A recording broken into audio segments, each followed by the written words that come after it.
ñu terminer ak yow. bon yaa Moussa man de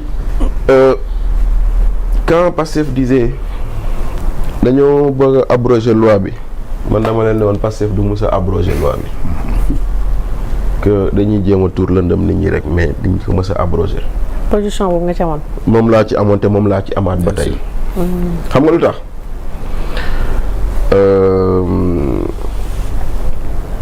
barki démb rek maa ngi ciy waxtaan ak nit mu may jox cas bi ñu ne c'est un policier qui a tiré sur un manifestant aux Parcelles Assainies. tuuti ci wàllum fetal parce que ça me rappelle Moussa. xam nga ñun suñu jamono ñoo tombé ak Balla Gaye. ñu ne ñu Balla Gaye a été tué par une balle de policier. te policier yi fa ñëwoon masse 36 lañ yoroon. sama papa woo ma mu ne ma yéen kii bu doon masse 36 moo ko dal. du ngeen for nit. masse 36 daa xaj ci nit. day exploser. du ngeen for nit. une arme de guerre. ma ne ko ah bon mu ne ma c'est l'arme la plus puissante jamais jamais créée par l'homme. mu ne ma benn mooy défaut masse 36 du jël rafale. moom day jël par coup mais c'est une arme qui te fait 800 mètres à la seconde. mu ne boo tegle woon juróom-ñaari nit. mu bënn leen jàll ñoom juróom-ñaar yëpp da leen di bënn jàll. waaw.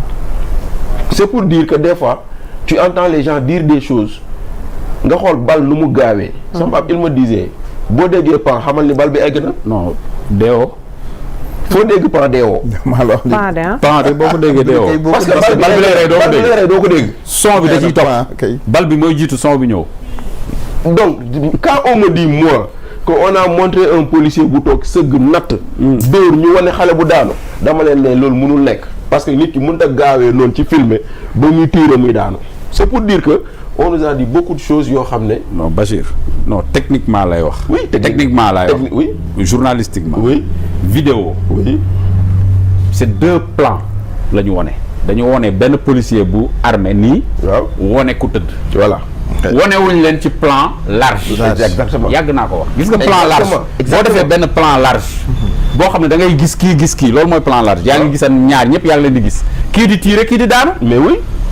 mais wane kii muy tiire nga toog ba yaa ñu gis ku daanu fële nga wane kooku non deux plans superposés la. merci beaucoup donc c'est pour dire que maintenant est-ce que celui-là le policier qu'on a souvent incriminé comme étant l'auteur de ça est-ce que moo ko def réellement. est-ce que defu ko. c'est approuvé.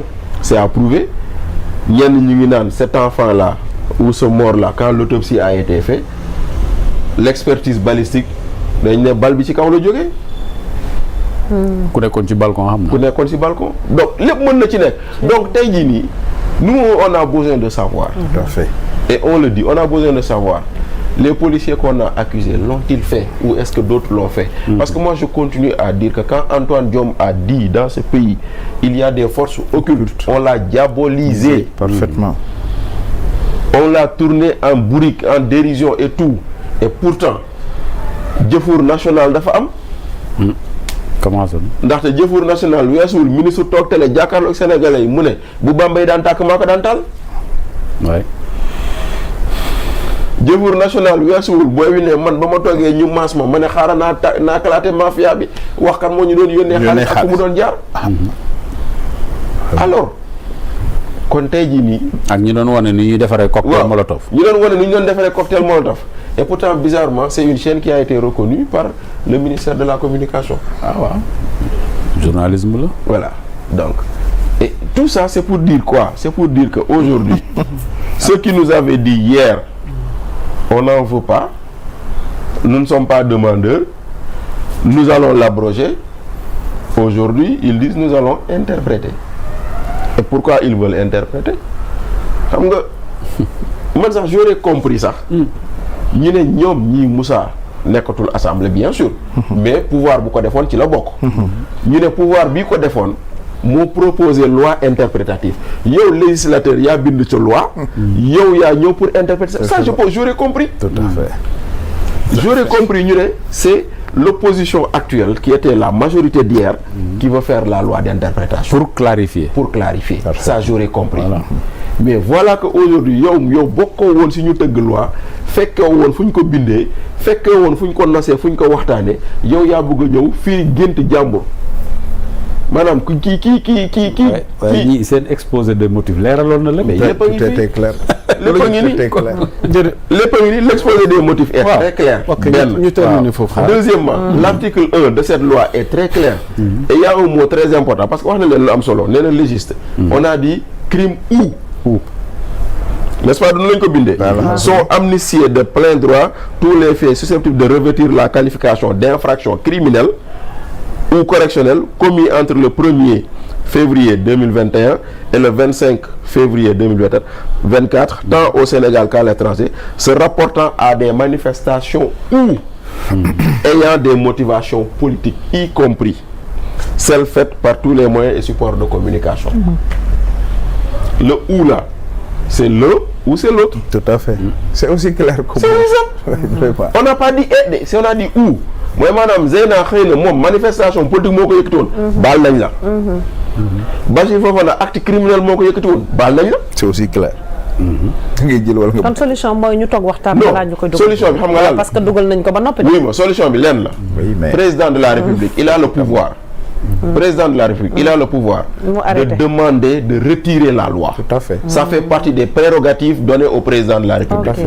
Nous on demande au président de la République de retirer cette loi. ñaaray am nag wala nañu ne garaawul nañ on laisse tomber nañu baal ñëpp on avance. wala boog on annule la loi. Totalement. Parce que la loi ne doit pas être abrogée, elle doit être annulée. te loolu comme Moussa l'a dit les termes ont leur sens en droit. Annuler la loi mooy revenir à la situation antérieure. ñu mën a poursuivre nit ñi. et je remercie Henriette Niakandé sunu consoeur. parce que dama ne am na fu ma ko waxee ma ne situation antérieure avant mu mën a boy tu as fait du pléonasme. Antérieure veut dire déjà avant. Situation ante. c'est pour dire que suñu ay mag ñu ngi ñuy suivre. et du ñu corriger. tey rek daf ma woo mu ne ma. tey moom tu as fait du pléonasme moo tax ma yem si situation antérieure. de cette fois donc on revient à la situation antérieure. Maintenant si on revient à la situation. La répétition est pédagogique. Merci beaucoup. Si on revient à la situation antérieure c'est pour que justement qu'on puisse situer les responsabilités. Après bu ñuy baale nag ñu baale. bu ñu jàppee ni Moussa Diakhaté moo commandité des attentats. mais au nom de la réconciliation baal leen ko. je suis d'accord pour ça bu ñu jàppee ni Bachir Fofana moo def au nom de la réconciliation mais au moins on saura sa jigéen boobu ngay wax nga xam ne dafa dem leb banque 10 millions. chargé boutique am ñetti fan boutique am ñu taal ko. c'est qui est responsable. kooku soxla na xam kan mooy responsable. kooku soxla na xam moom lu ko dal mais maintenant loi bi tam dafa waxoon ni ñooñu noonu. La loi n'absout pas les préjudices. Est-ce que ñooñu noonu xamoon nañ ni ils avaient la possibilité de saisir les juridictions pour se faire rembourser. Parce que loolu aussi tam beneen problème la boo xam ne ñu bari xamuñu ko woon. ñu bari xamuñu ko woon. ku ci nekk képp ku ci woo deele woon képp koo xam ne da nga ci yàqule woon tu avais la possibilité d'aller en justice pour une réparation. waaw léegi Bachir. oui loi d'interprétation loolu la waroon indi. tout à fait. loolu la waroon leeral. et puis mën na. voilà président de la République bañ a laal fond bi. mën na demander l'avis du Conseil constitutionnel avant la vote de la loi. avant le vote de la loi. Deuxième élément. Le 10e de député peut saisir le Conseil constitutionnel. Après le vote de la loi ils ont 6 jours francs. waaw. même bu ñu ko voté le 2. waaw ils ont 6 jours francs pour anticonstitutionnalité. waaw xalaat nga Conseil constitutionnel dàq. loolu nag muy beneen mbir xam nga Conseil constitutionnel am na histoire wax ne leer la guñ ko. te man ça me tient à cœur. mooy l'histoire de corruption. ça me tient à cœur. allez-y. mooy l'histoire de corruption. non foog ñu leeral ko. dañu jël kooku war a taxawee non kooku Sénégal yëpp ci war a taxaw. te jiñ leen ko ñoom. parce que comme ñoom seen décision ou seen n'est pas susceptible de recours. waaw ñu dem ba jiñ leen corruption. wax dëgg même nii lañ ko fàtte. mën naa fàttali. ah non dañ ci war a taxaw. bu leer a leer. loolu moom mën a leeral la. pour que ultérieurement lépp lu ñu décider nit ñi mën koo gëm. effectivement. ok allez-y alors Zeyna. waaw ñu jeexalee ak bilan bi ci bilan bi. de façon résumée rek ci point yi gën a bilan bi bëgg ngeen bilan de. parce que ni ma ko déggee moom déjà moom commencé. ci élan bi. non pas bilan. parce que peut-être le terme peut ne pas être approprié. mais le terme est approprié. bilan d'étape. non si le non non du bilan d'étape sax le bilan mën naa nekk. bilan mën naa nekk mais problème bi mooy. actif bi moo amul dara.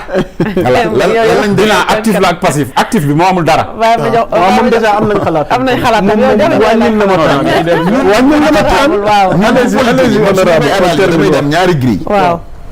damay ñëw sur le bilan immatériel. door a ñëw sur le bilan matériel. waaw su dee seetlu ngeen. su amee jiixi jaaxa ci gestion wu président Macky Sall. élément bu nit ñi doon